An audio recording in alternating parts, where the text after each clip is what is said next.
Everybody. Alright, it's Friday, and right now we have 1 day left of shipping, and we're at 2,894,928. So we have 4.5% of the month left, so if just everything stays the same, the math's the same, if we ship 130,000 today, we'll make over. No? Alright, so we're not going to have 130, so how about 106? Alright, start making some parts. We gotta get 106. Alright. We'll work on that. So. Alright. Alright. Okay, so we gotta get one. Okay, well we'll work on. Alright, we'll look at that one. Alright. Issues we have going on is we're gonna press 64. Ready to start back up? Okay. We need to get that going. And Mike, how long, or as far as 109 are you gonna need?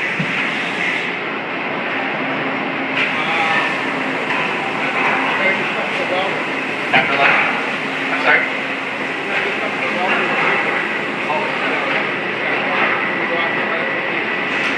Alright, we'll get going on that.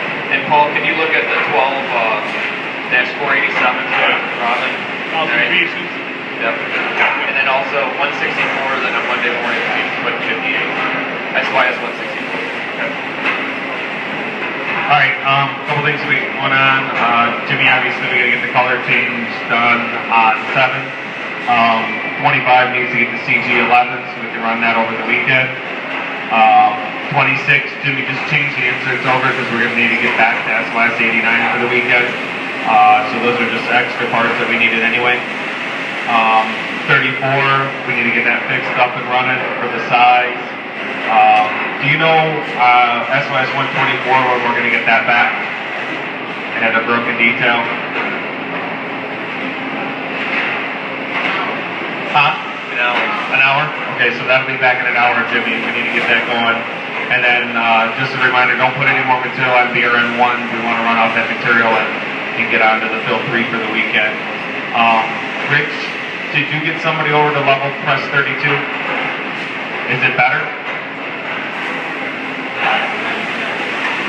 Alright, I'll get with you. We'll make sure we got that taken care of. Had some pictures to go over today. Over by press 14, you guys can see the boxes are just kind of all over. Again, is this something that you would want somebody else to see, like a customer or even somebody just walking through the factory, okay? We left gloves on press 13 and there was a towel, or oily towel just left behind. I know there's trash cans basically everywhere. Over the maintenance area, I know you guys have been working and doing a lot, but the pile of 80/20 and there's pipe laying here. It's been there for a few days, so we just need to kind of take a look at that. This is over by the wall over there. Does anybody know what's wrong with that picture? It says press 22 hand truck. It's all the way over by press 69. It's not in a hand truck location, and it's just left over there, okay? I already talked to Jose. We're just not grinding these runners. We're just throwing them in a garbage can. I don't know why we would do that instead of grinding the runners. So he was going to take care of that. That's all I got for pictures. There was a suggestion today about brooms, and from what we can gather, that we need more locations for brooms. Maybe there are not enough locations throughout the factory, so we'll take a look at that and see if we can find some more locations for brooms and dustpans to make it a little bit easier and quicker to access them. So we'll look at that. That shouldn't be a problem. That should be can-do easy. Okay? Just make sure you put your name on it. So again, that's what I'm interpreting from the suggestion, but if your name's on there, I can ask specifically of what you're looking for. So please put your name on it.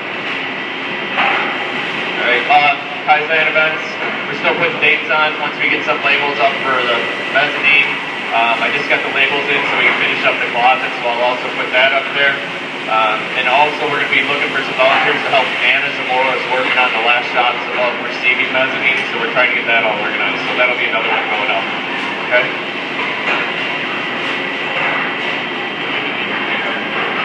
All right, we had a couple of improvements. Yesterday we talked about Julie and doing her improvement for the keys.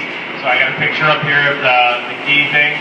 So basically, if she has deliveries to somewhere or if she has pickups at somewhere, she'll hang them up on the key thing. So when you go to grab the keys and you're going to the south plant, you can see right now she has a delivery to the south plant.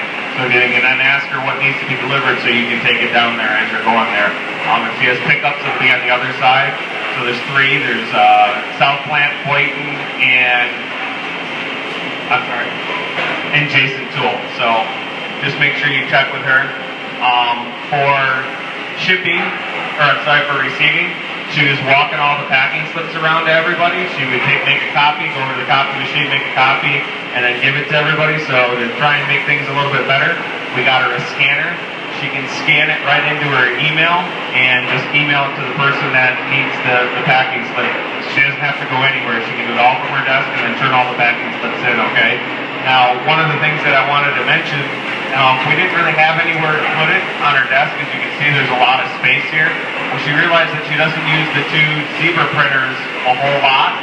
So what we did is we just took a 10-cube box, just a generic box, put it on the desk, slid one of the zebra printers in it, put the other zebra printer on top, and now she has a space for her scanner on her desk. So it took us all of about 5 minutes to come up with that solution. It's nothing fancy, it's just a 10-cube box, okay? And then I have one more picture to show you guys just as an example for waste. I ordered this cutting mat because we were doing a lot of cutting of foam board from Amazon.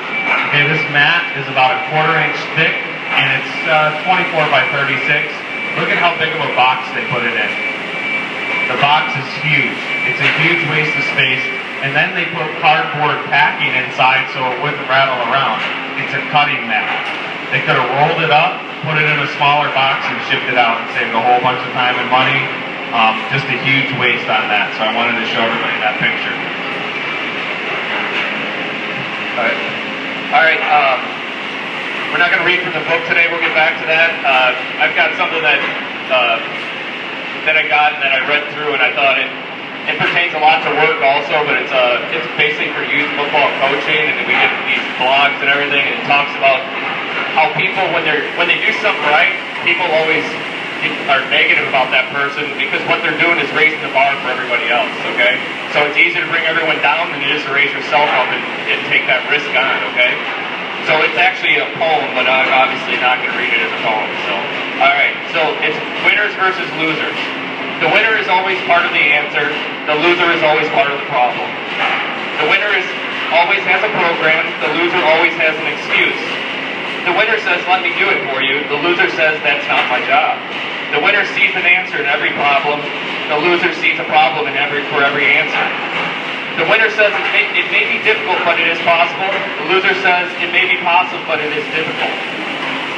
When a winner makes a mistake, he says, "I was wrong." When a loser makes a mistake, he says, "It wasn't my fault." A winner makes commitments, a loser makes promises. Winners have dreams, losers have schemes. Winners say, "I must do something," losers say, "Something must be done." Winners are part of a team, losers are apart from the team. Winners see the gain, losers see the pain. Winners sees possibilities, losers sees problems. Winners believe in win-win, losers believe for them to win, someone has to lose. Winners see the potential, losers see the past. Winners are like a thermostat, losers are like a thermometers. Winners choose what they say, losers say what they choose. Winners use hard arguments but soft words. Losers use soft arguments but hard words. Winners stand firm on values but compromise on petty things. Losers stand firm on petty things but compromise on values. Winners follow the philosophy of empathy. Don't do to others what you would not want them to do to you. Losers follow the philosophy, do it to others before they do it to you. Winners make it happen, losers let it happen. Alright, so that's just a little article about me sending out the coaches about complaining about other coaches and how they're doing things to make their teams winning and everything, okay? So the biggest thing is, obviously, it's better to come up with a solution than just complain about the problem, okay? So just a little tidbit. Don't forget we've talked about these. Don't forget overproduction, overprocessing, excess motion, excess inventory, defects are like a bunch of the waste that we've talked about so far.